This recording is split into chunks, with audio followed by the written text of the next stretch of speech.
210 years before the birth of the modern era, in the heat-blasted dunes of eastern China, a caravan stretches across the horizon like a scar on the earth. It is a procession of unimaginable opulence, a moving city of silk banners, bronze chariots, and 10,000 soldiers standing in rigid formation. They march in a silence so profound that the only sound is the groaning of wooden wheels and the wind hissing through the gaps in their armor. At the center of this formation is a carriage, completely enclosed, draped in heavy curtains that block out the sun. No one is allowed to approach it. No one is allowed to speak to the occupant. Food is passed through a slit in the darkness. Waste is passed out to the millions of peasants bowing their heads in the dust as the caravan passes. The man inside is a god, a celestial dragon in human form who has bound the 7 warring states into a single, terrifying knot of order. He is Qin Shi Huang, the first emperor, the man who standardized the width of axles and the characters of writing, the man who enslaved millions to build a wall of stone to keep the barbarians out. But inside the suffocating heat of that carriage, the first emperor is not a god. He is a shivering, rotting husk of a man, huddled in the corner, terrified of the empty air.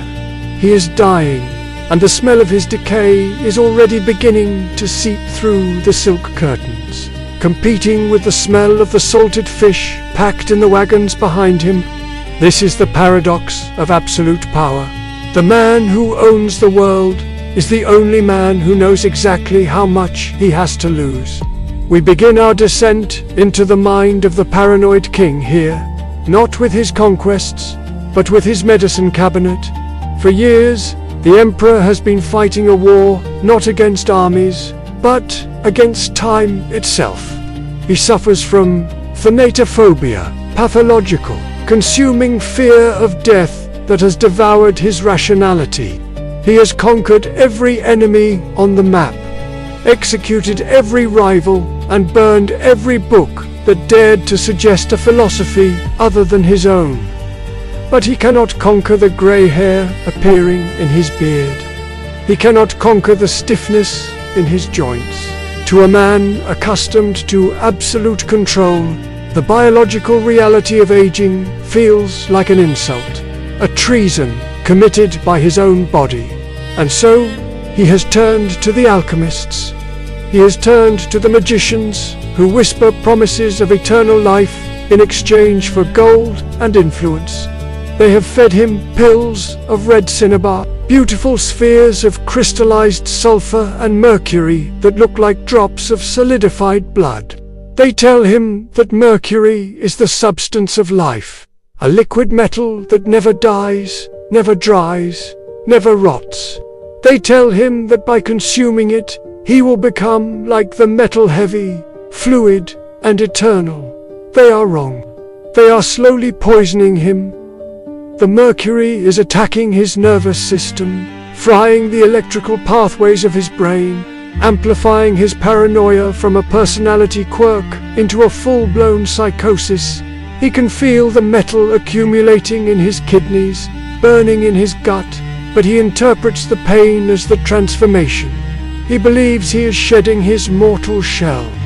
In reality, he is driving himself mad with heavy metal toxicity, a slow suicide disguised as salvation. This fear has reshaped the geography of his empire. He has commanded the construction of 270 palaces around his capital, Shenyang, all connected by a labyrinth of covered walkways and underground tunnels. The logic is terrified and precise. If the spirits of death cannot find him, they cannot take him. If the assassins cannot see him, they cannot kill him. He moves between these palaces like a phantom. Each night is a roll of the dice. His own ministers do not know where he sleeps. His own family is kept at a distance. To reveal the emperor's location is a capital offense punishable by immediate execution. Imagine the life of this man, He is the ruler of everything under the sky, yet he lives like a rat in the walls of his own house. He has surrounded himself with luxury, but he cannot enjoy the moonlight, because to step outside is to expose himself to the void. He creates a cage of secrecy so dense that he eventually locks himself out of reality. He becomes a prisoner of his own architecture, a ghost haunting the corridors of power, listening to the footsteps of servants and wondering if today is the day the knife finds his throat. He has purged the court of anyone who disagrees with him, surrounding himself with sycophants who nod at his hallucinations. When he dreams of battles, he wakes up and orders the execution of his bodyguards. The mercury in his blood whispers that everyone is a traitor, that every smile hides a dagger, that the silence is plotting against him. But his preparations for the inevitable are even more terrifying than his attempts to avoid it. If he must die, he refuses to go alone. He refuses to enter the afterlife as a simple soul. He intends to conquer death just as he conquered the 6 states. And so, he commissions the construction of a tomb that defies the laws of sanity. Deep beneath the earth, under a man-made mountain of rammed earth, 700,000 conscripted laborers are digging a hole the size of a city. They are building a necropolis, a mirror image of the world above. But this is not a symbolic tomb. It is a tactical operation. The emperor believes that the spirits of the thousands of soldiers he slaughtered, the scholars he buried alive, and the generals he executed are waiting for him in the underworld. They are waiting to exact their revenge. So he builds an army to protect him. Pit number 1, pit number 2, pit number 3, row after row of terracotta warriors, thousands of them, standing in battle formation. But look closer, these are not mass-produced statues. Each face is unique. The artisans were forced to model them on real soldiers. You can see the distinct curve of a mustache, the fold of an eyelid, the specific knot of a scarf. It is a masterpiece of craftsmanship born of abject terror. He is bringing stone bodyguards to fight ghost wars. In the center of this underground fortress lies the tomb chamber itself, a place that no living eye has seen for 2,000 years, but which the ancient historian Sima Qian describes with chilling detail. The ceiling is painted with the constellations of the night sky, studded with pearls to represent the stars. The floor is a map of the empire, and flowing through this map, driven by mechanical pumps, are rivers of liquid mercury. Not water, mercury. Hundreds of tons of it, simulating the Yangtze and the Yellow River, flowing into a mercurial ocean. The air inside the tomb is toxic, saturated with heavy metal vapor. It is a death trap designed to kill any grave robber who dares to disturb the emperor's sleep. He has equipped the tomb with mechanical crossbows rigged to shoot anyone who opens the doors. He has created a sealed universe where he can rule forever, suspended in a toxic, metallic eternity. It is the ultimate expression of control. If he cannot rule the living world forever, he will create a dead world where his authority is absolute. But the tragedy of the paranoid king is that the wall he builds to keep death out eventually becomes the wall that keeps him in. The obsession with survival becomes the mechanism of his destruction. The final irony arrives in that carriage on the dunes. The pills have finally done their work. The emperor falls ill during an inspection tour of the eastern provinces. The immortality elixir has destroyed his liver and his brain. He dies not in a glorious battle, not in his bed surrounded by loved ones, but on a dusty road, far from home, surrounded by people who fear him but do not love him. And here is where the paranoia bears its final, rotten fruit. His prime minister, Li Si, and the chief eunuch Xiao realized that if the news of the emperor's death breaks now, the empire will fracture. The princes will fight. The generals will rebel. The chaos that Qin spent his life suppressing will explode. So they decide to lie. They do not announce his death.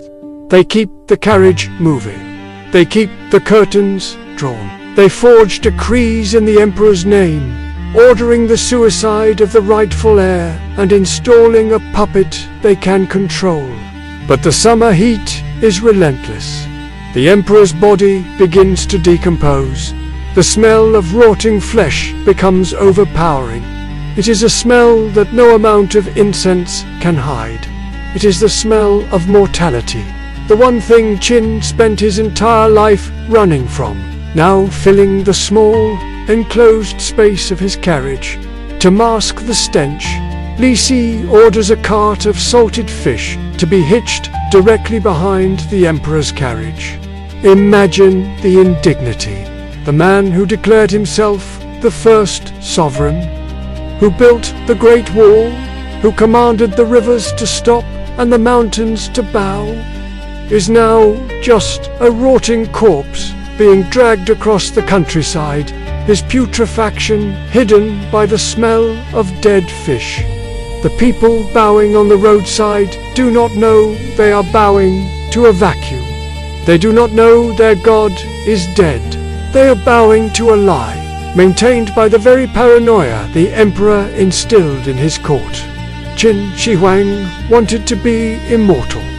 In a way, he succeeded, but not as the golden god he imagined.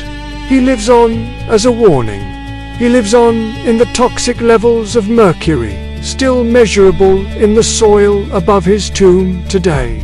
He lives on in the silent, staring eyes of the clay soldiers who could not save him. He proved that you can own the earth, you can burn the books, and you can bury the scholars, but you cannot negotiate with the void. The more you tighten your grip on control, the more it slips through your fingers like liquid silver. He spent his life building a fortress against the inevitable, only to find that the enemy was already inside the walls, coursing through his veins, served to him on a golden platter by the very people he paid to save him. Qin tried to build a wall against death, retreating into the shadows to preserve his own breath. But our next king realized that to feel truly powerful, he didn't need to conquer the grave. He needed to humiliate the living. Rome, 39:8. The marble heart of the world is beating with a rhythm of erratic, stumbling terror. If you stand in the center of the Roman Forum, surrounded by the towering white pillars of the Temple of Saturn and the Curia Julia, you expect to smell incense, burning sacrificial meat, and the dust of history. But in the third year of the reign of Gaius Julius Caesar Augustus Germanicus, the man history remembers only by his childhood nickname, Caligula, the air smells different. It smells of expensive perfume masking the stench of stale wine. It smells of sweat trickling down the backs of men wearing togas worth more than a farm. It is the smell of a city held hostage by a child with a knife. The Senate, once the most deliberative and powerful body in human history, the assembly that debated Hannibal and crushed Carthage, has been reduced to a room of trembling sycophants who are terrified of sneezing at the wrong moment. They enter the chamber not to govern, but to survive. They watch the emperor's face like sailors watching a storm front, looking for the twitch of an eye or the curling of a lip that signals the end of their bloodline. And the emperor is bored. He sits on the curule chair, picking at his fingernails, his eyes glazed with a malignant indifference. He has killed his rivals. He has exiled his enemies. He has slept with the wives of his allies. He has exhausted the conventional menu of tyranny. To a man with absolute power, cruelty eventually loses its flavor. it becomes mundane. To feel alive, to feel the true rush of godhood, he needs to do something that breaks the very fabric of reality. He needs to prove that Rome is not a republic of laws, but a plaything of his whim. He needs to humiliate the very concept of dignity, and so he turns his gaze away from the senators, away from the generals, and looks toward the stables. Enter Incitatus. In the history of political absurdity, no figure looms larger or more strangely than this Spanish racehorse. But we must strip away the cartoon image of a horse in a senate toga and look at the physical reality of what Caligula built. This was not a pet. It was a deity in the making. The emperor commanded the construction of a stable that was essentially a palace. Imagine a stall made not of wood, but of solid, polished marble, cold and white, carved by the finest masons in the empire. Imagine a manger made not of rough stone, but of ivory. The tusks of elephants slaughtered in Africa to hold the oats of a single animal. The horse did not wear a simple leather halter. It wore a collar of precious stones, rubies and emeralds that caught the torchlight, draped over a coat that was brushed until it shone like oil. It slept under blankets of Tyrian purple, the rarest dye in the ancient world, the color reserved strictly for emperors. To dye a single cloak required the crushing of thousands of murex sea snails. Caligula used it to keep a horse warm. This was not love. It was a weaponized aesthetic. Every time a senator walked past that marble stall, every time a general saw that purple blanket, they were being told a silent, devastating truth.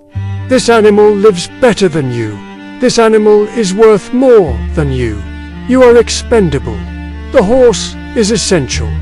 The madness, or rather, the calculated cruelty est. Caligula assigned the horse a full retinue of 18 servants, grooms, and valets. He gave the horse a fully furnished house, complete with dining couches and golden goblets, so that Incitatus could host dinner parties. And who were the guests? The elite of Rome. Imagine the scene. The sun is setting over the Palatine Hill. The lamps are lit. The consuls, the praetors, the men who command the legions on the Rhine, arrive at the stable in their formal attire. They are forced to recline on the couches next to a horse. They are forced to toast the beast's health. They must smile. They must laugh. They must compliment the shine of its coat. If they refuse, if they show even a flicker of the absurdity they feel, they die. Caligula watches them from the shadows, his eyes dancing with a cold, reptilian amusement.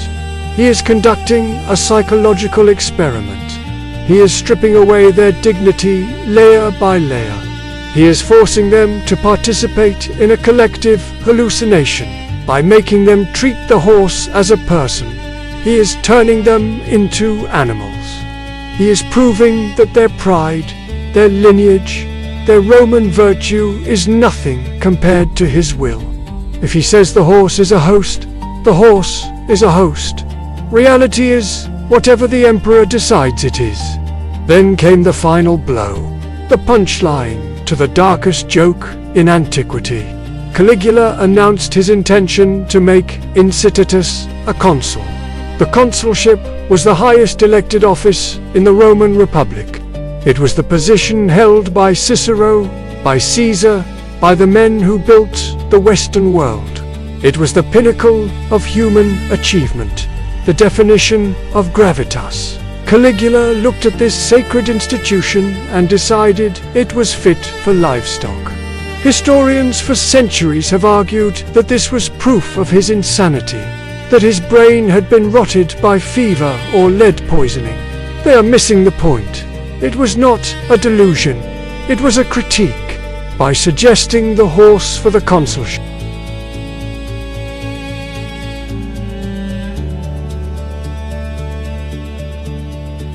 Therefore, this horse is a better consul than any of you."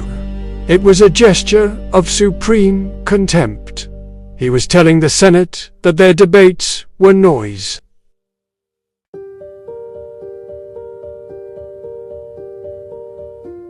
A horse could do their job because their job was no longer to lead.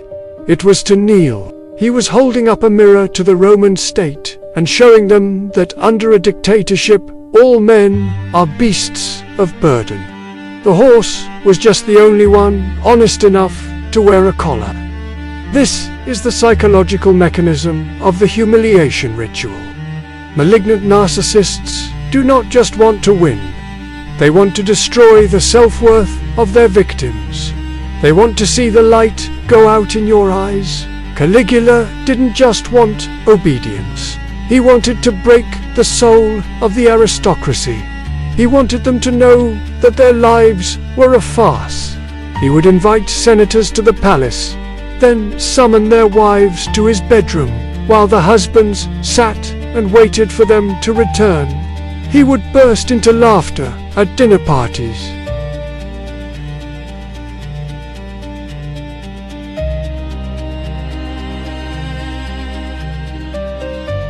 It is the humor of the predator playing with food. The nomination of the horse was the apex of this torture. It created a double bind, a psychological dilemma where the victim loses no matter what they do. If the senators agreed to make the horse consul, they destroyed the sanctity of the office and humiliated themselves. If they refused, they defied the emperor and faced execution. There was no way out. They were trapped in the stable, caught between the ivory manger and the executioner's blade.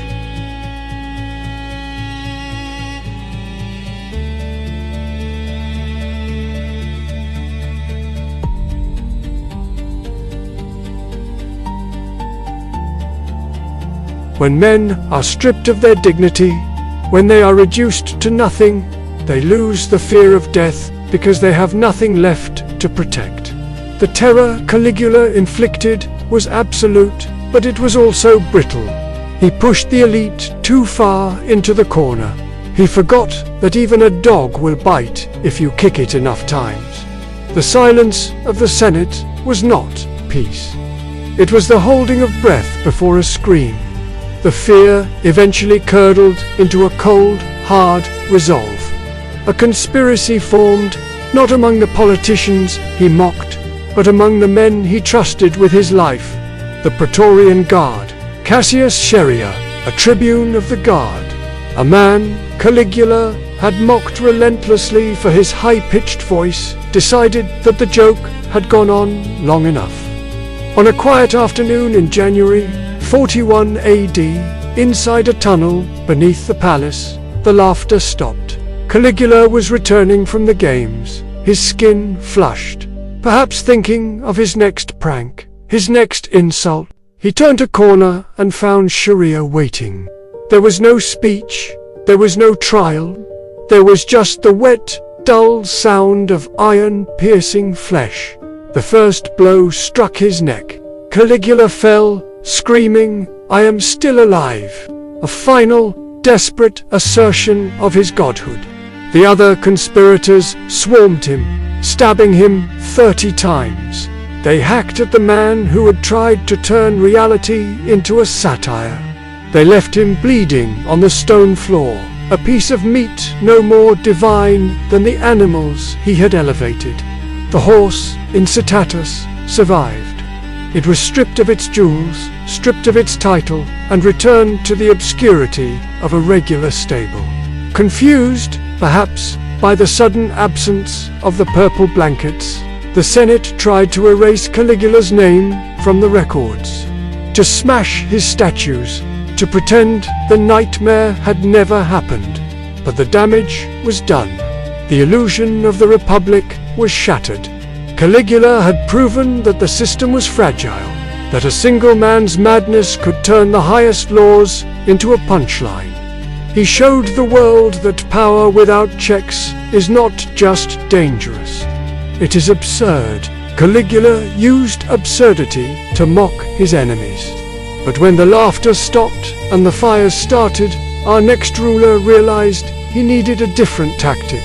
He didn't need a joke. He needed a victim. The night of July 18th, 64 AD does not begin with a scream. It begins with a whisper. A sudden, sharp intake of breath from the belly of the Circus Maxima, where the wooden shops huddled against the stadium walls are sleeping under a blanket of summer heat. The wind is blowing from the southeast, a hot, dry breath that has traveled across the Mediterranean to turn the timber of Rome into kindling. When the spark catches perhaps a lamp knocked over by a weary shopkeeper, or a drunkard stumbling in the street, does not hesitate. The fire leaps. It eats the oil stores, the linen shops, the stockpiles of grain. Within minutes, the whisper becomes a roar. The fire climbs the Palatine Hill like a living thing, a golden ravenous beast that claws its way through the narrow, twisting alleyways of the Supura. This is not a modern fire, contained by concrete and steel. This is an ancient fire, feasting on a city built of wood, brick, and desperate density. The air turns solid with smoke. The sky, usually a tapestry of stars, is erased by a towering wall of orange light that casts long, dancing shadows across the terrified faces of 1,000,000 people.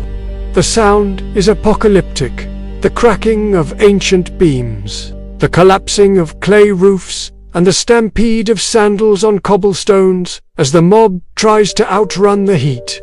For 6 days and 7 nights, the beast feeds. It melts the bronze statues of the gods. It reduces the temples of antiquity to grey ash.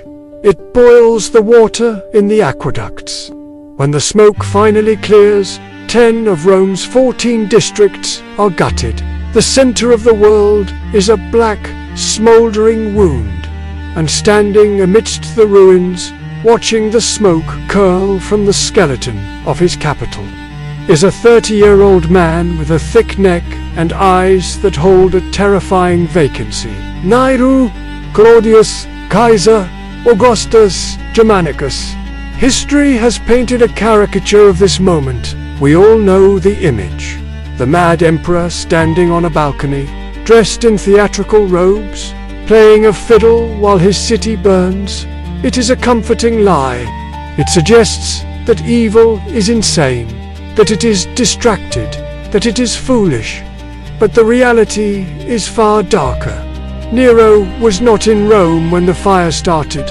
He was in Antium, 30 miles away, escaping the heat. When the news reached him, he didn't grab an instrument. He grabbed a map. He rushed back to the city.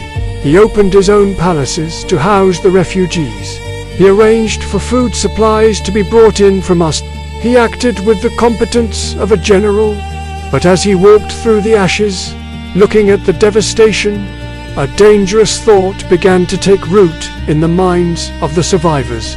They looked at the destroyed districts, and then they looked at the emperor's plans. For years, Nero had complained that Rome was too crowded, too ugly, too chaotic.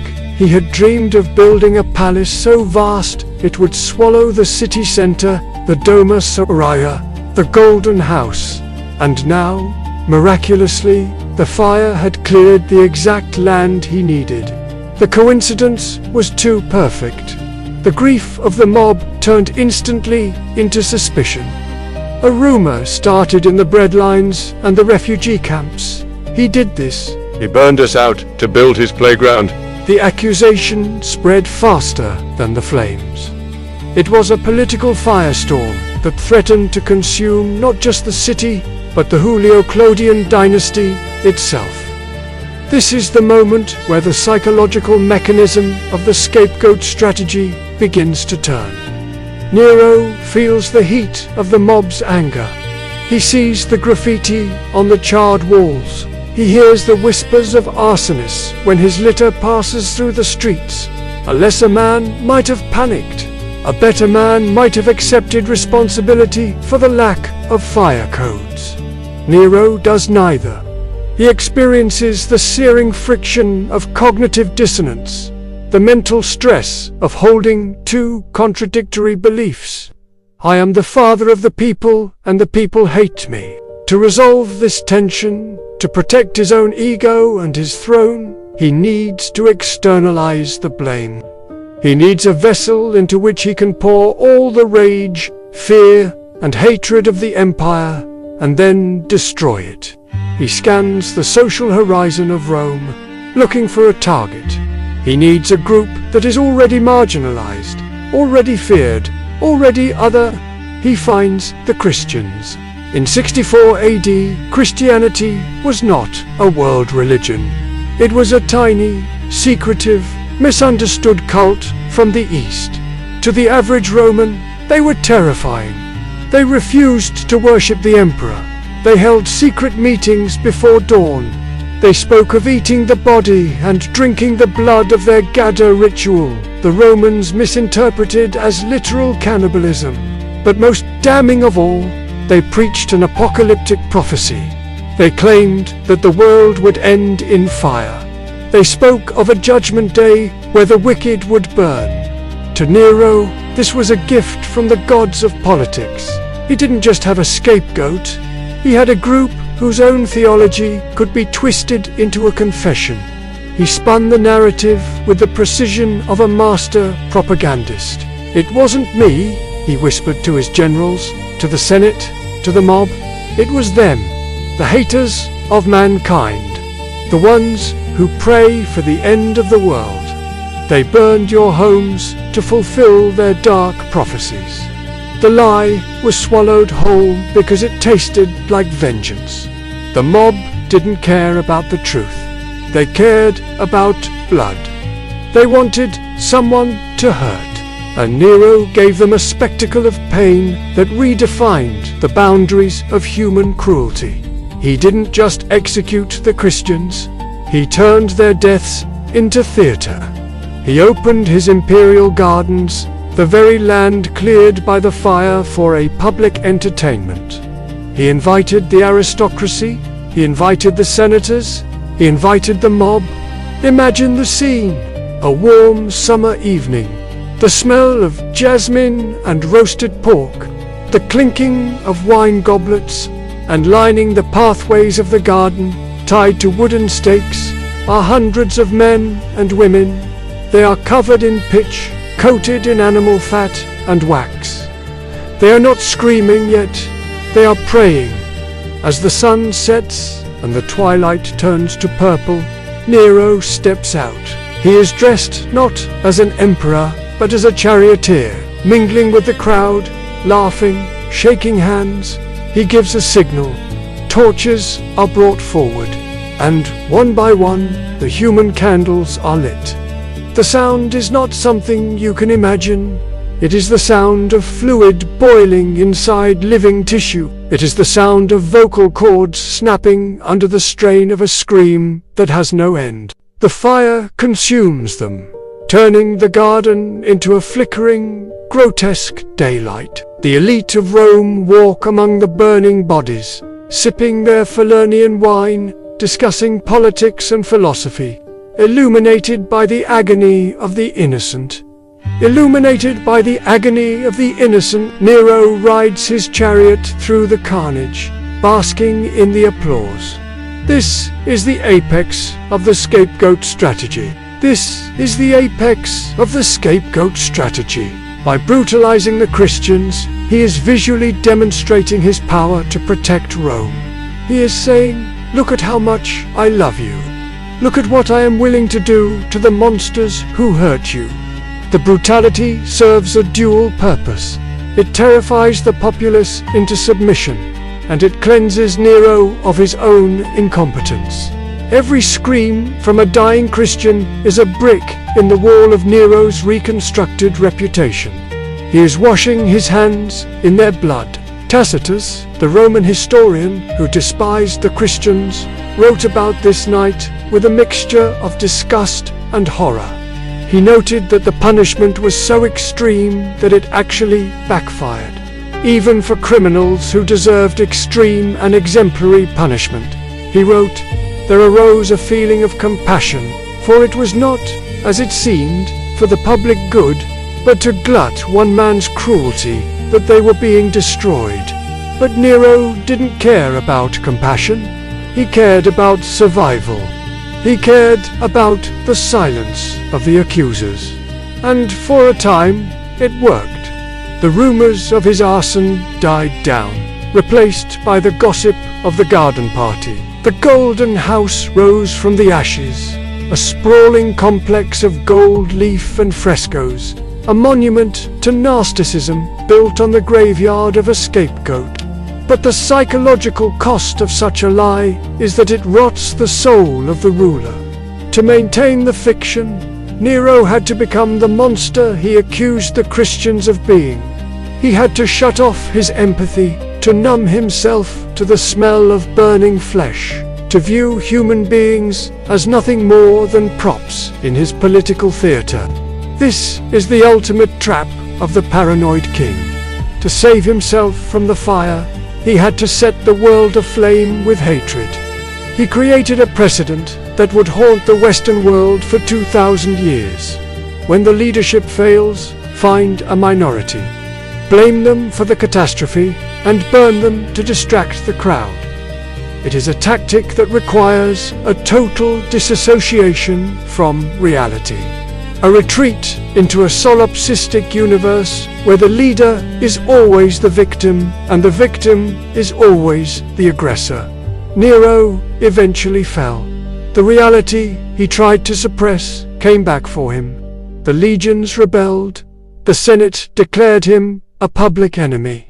He fled the city he had rebuilt, hiding in a villa, terrified and alone, pacing the room and muttering, "What an artist dies in me."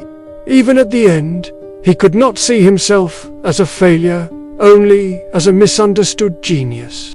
He ordered his secretary to stab him in the throat because he lacked the courage to do it himself. The Golden House was buried, filled with earth to build the Colosseum. The Christians survived, their faith tempered by the fires of his garden. But the smoke of that night in July never truly cleared. It hangs over history, a reminder of what happens when a leader decides that his survival is worth more than the truth. It reminds us that the most dangerous fire is not the one that burns houses, but the one that burns the conscience. Nero burned a city to save his reputation, but centuries later, a Russian Tsar burned his own authority just to see who would try to put out the fire. December 3rd, 1564. The sky over Moscow is the color of a bruised plum, heavy with the threat of a blizzard that has been gathering for weeks in the endless taiga to the east. The Kremlin, usually a fortress of stone, silence and rigid protocol, is in a state of chaotic, terrified motion. The great wooden gates creak open, shattering the morning stillness, and a procession emerges that defies all logic of statecraft. It is not an army marching to war. It is not a diplomatic envoy. It is a funeral procession for a living regime. Sledges, hundreds of them, their runners carving deep, hissing scars into the hard-packed snow, are piled high with the most sacred arteries of the Russian state. The icons of the Virgin and the saints, stripped from the cathedral walls, stare up at the grey sky with gold leaf eyes. The treasury, the heavy chests of silver coin and sable furs, are lashed down with frozen rope. The entire court, the servants, the clerks, and the family of the Tsar are wrapped in heavy furs, their faces hidden, their breath pluming and the biting cold like the smoke of a dying fire. And at the head of this exodus rides the Tsar himself, Ivan IV, the man history has not yet fully christened the Terrible, but who is rapidly earning the name. He does not look back. He does not wave to the bewildered crowds gathering in the red square, peasants clutching their crosses, their faces pale with the instinctive terror of a flock watching the shepherd walk away. Ivan rides with a back as stiff as an iron rod, his eyes fixed on the northern horizon. He is leaving his capital. He is abdicating his throne. He is walking away from the absolute power he fought his entire life to secure. To the boyars, the high nobility watching from the turret windows with a mixture of confusion and opportunistic glee, this looks like the retreat of a broken man, a coward fleeing the ghosts of his own paranoia. They are wrong. It is not a retreat. It is the most sophisticated, high-stakes psychological trap ever laid by a monarch against his own people. Ivan is not fleeing. He is weaponizing the void. To understand the mechanics of this trap, you must understand the Russian soul of the 16th century. This is not a secular state. It is a theocracy where the Tsar is not merely a political leader. He is the Little Father, the sole intermediary between the suffering of the Russian people and the judgment of God. Without the Tsar, the liturgy cannot be completed. Without the Tsar, the armies have no divine mandate. Without the Tsar, the protective dome of heaven cracks, and the apocalyptic winds of chaos blow in. Ivan knows this. He understands the theological dependence of his subjects better than any priest. He knows that the boyars, the wealthy, arrogant aristocratic families like the Shuasky and the Belsky clans crave his power, but they do not possess his divinity. They are parasitic vines that need the oak tree to climb. By removing the oak, Ivan is betting that the vines will collapse into the mud. He travels north through the biting wind to the remote, fortified village of Alexandrovskaya Sloboda. It is a bleak, isolated outpost surrounded by dense forests of birch and pine, a place of wolves and silence. There, he shuts the gates. He waits. He lets the silence settle over Moscow like a suffocating blanket. He lets the imagination of his enemies do the work for him. He is executing a maneuver of calculated vulnerability. In the animal kingdom, a predator might feign injury to draw prey close. Ivan feigns absence to draw the truth out of the shadows. He wants to see who mourns him, and more importantly, who celebrates. 1 month later, the trap snaps shut. 2 letters arrive in Moscow, carried by couriers whose horses are frothed with sweat despite the freezing temperatures. The genius of Ivan lies in these 2 scrolls. The first letter is addressed to the Metropolitan of the Church and the Boyar Duma. In it, Ivan pours out a cauldron of bile and accusation. He resigns. He declares he is tired of the treason, the embezzlement, the plotting of the nobility. He claims that the boyars are thieves who are eating the flesh of Russia, and since the Church refuses to let him punish them, he washes his hands of the entire rotten enterprise. He abdicates. He is done.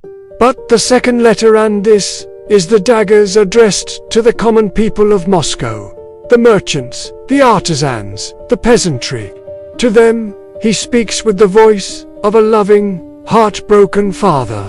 He tells them that he loves them, that he has no quarrel with them, but that the wicked nobility has forced him away.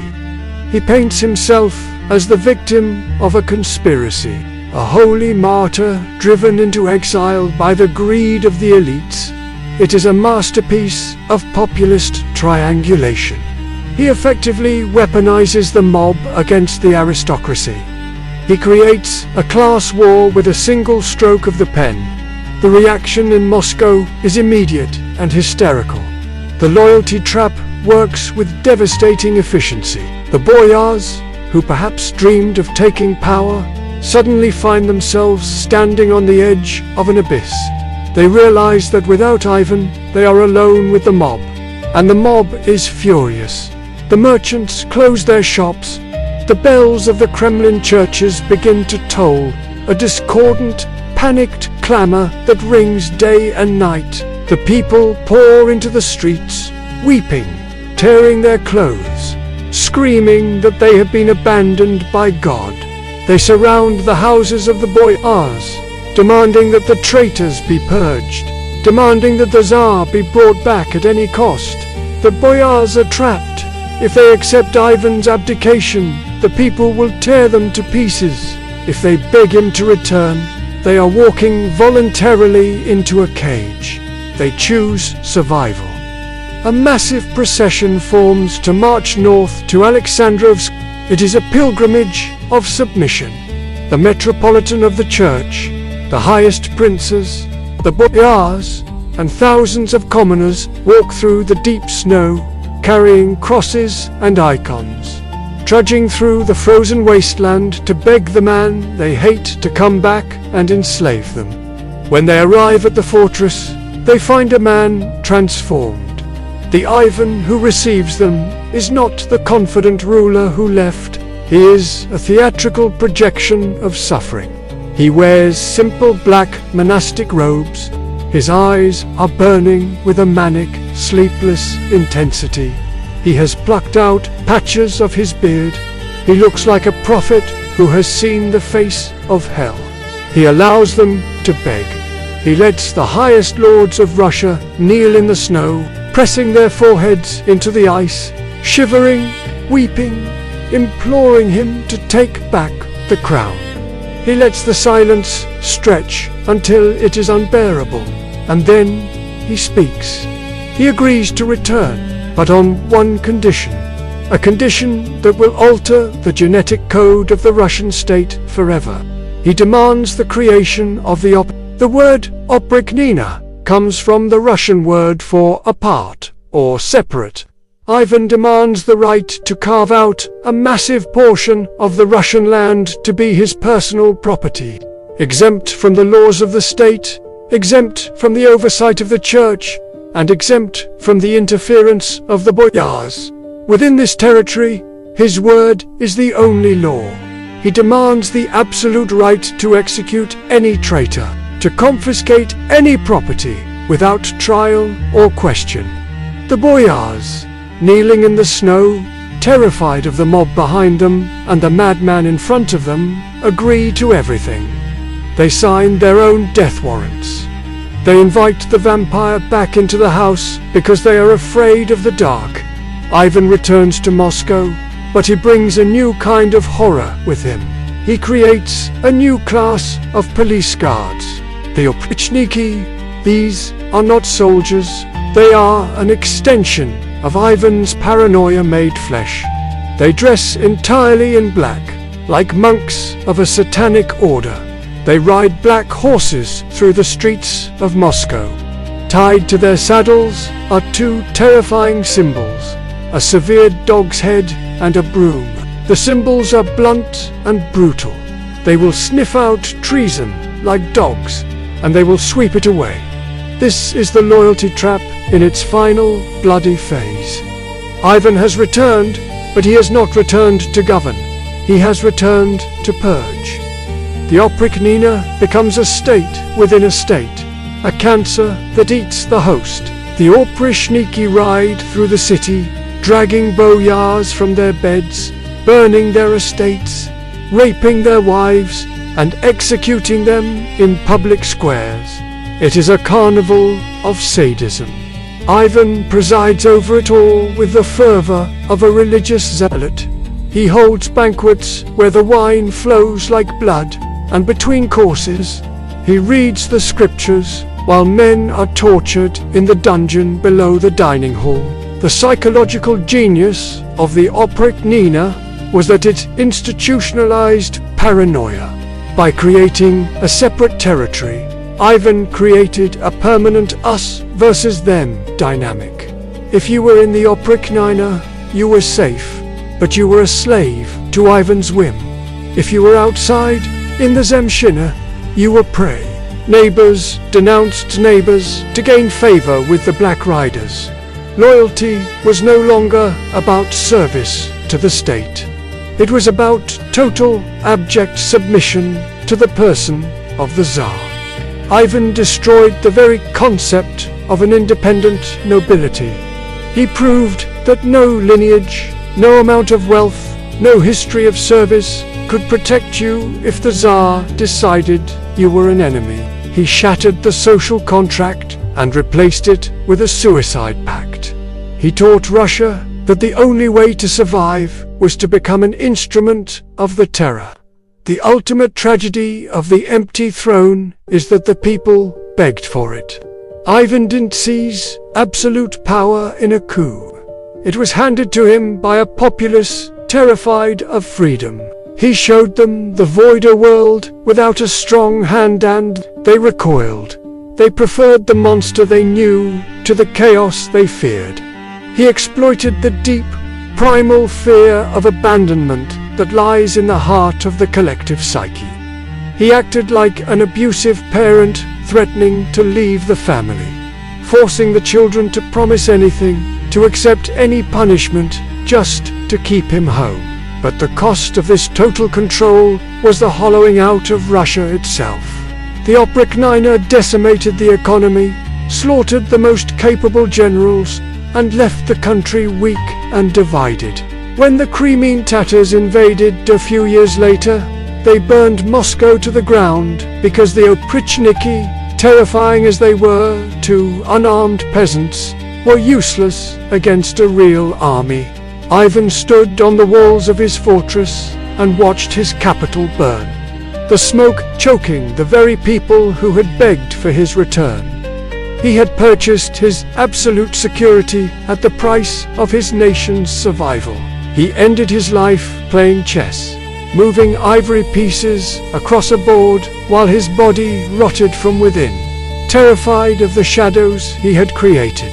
Surrounded by a court of sycophants who were too afraid to tell him the truth, even as the empire collapsed around them, Ivan tested loyalty by leaving the room.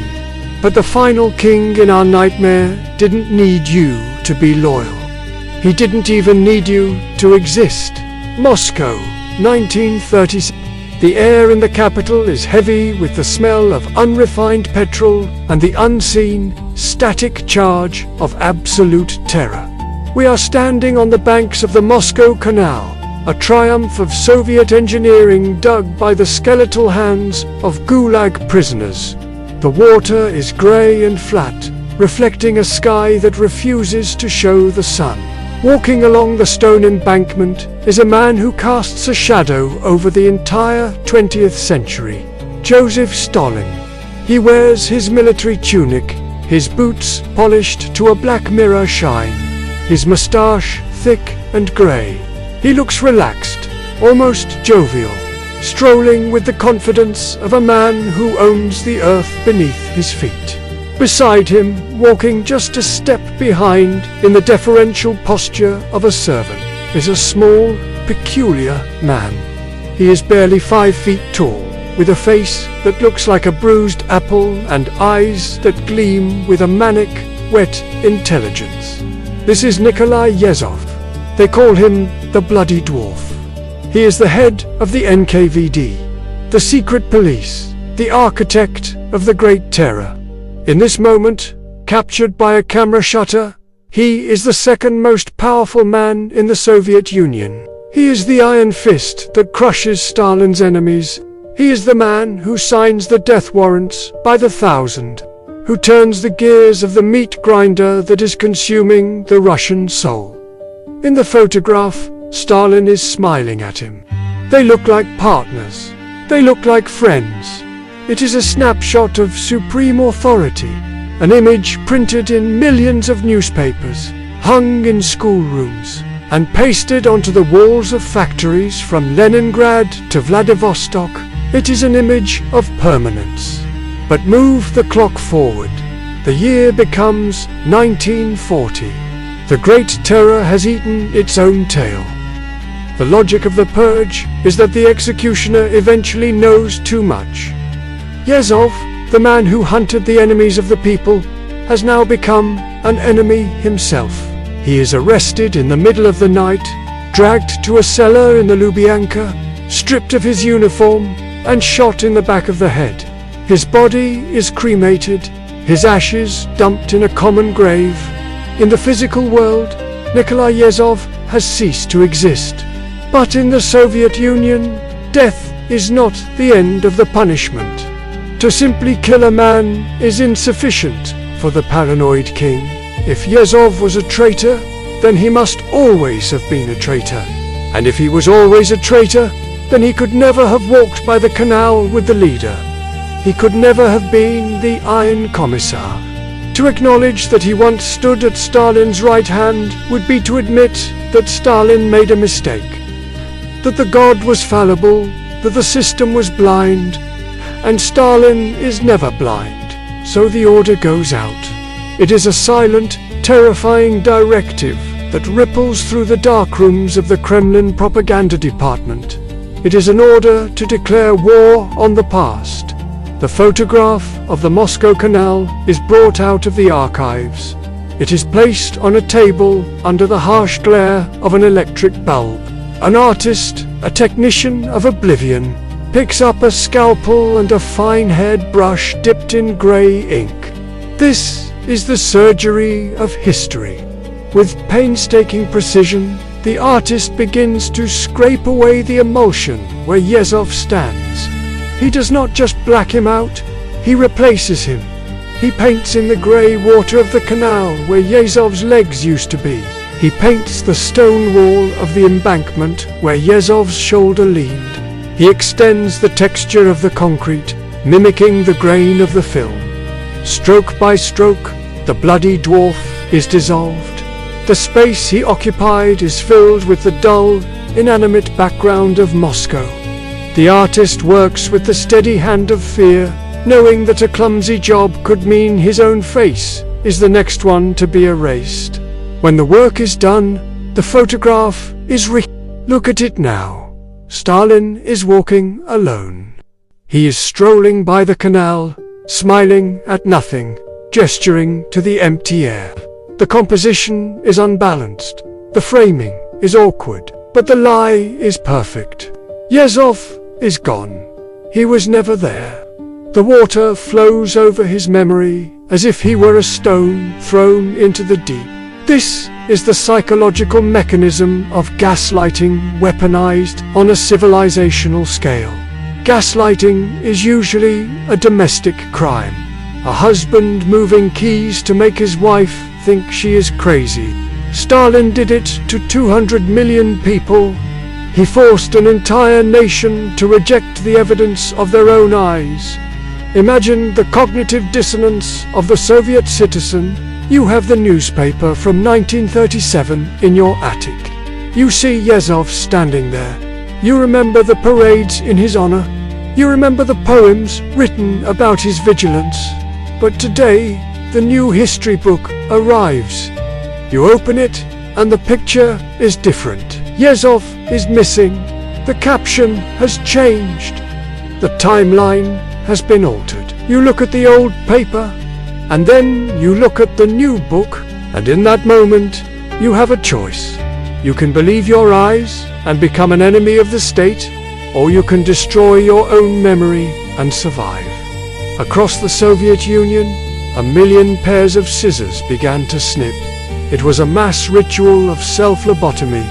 Families would take their personal photo albums, their encyclopedias, their history books, and they would cut out the faces of the purged. They would dip their fingers in black ink and blot out the names of the unfaçons.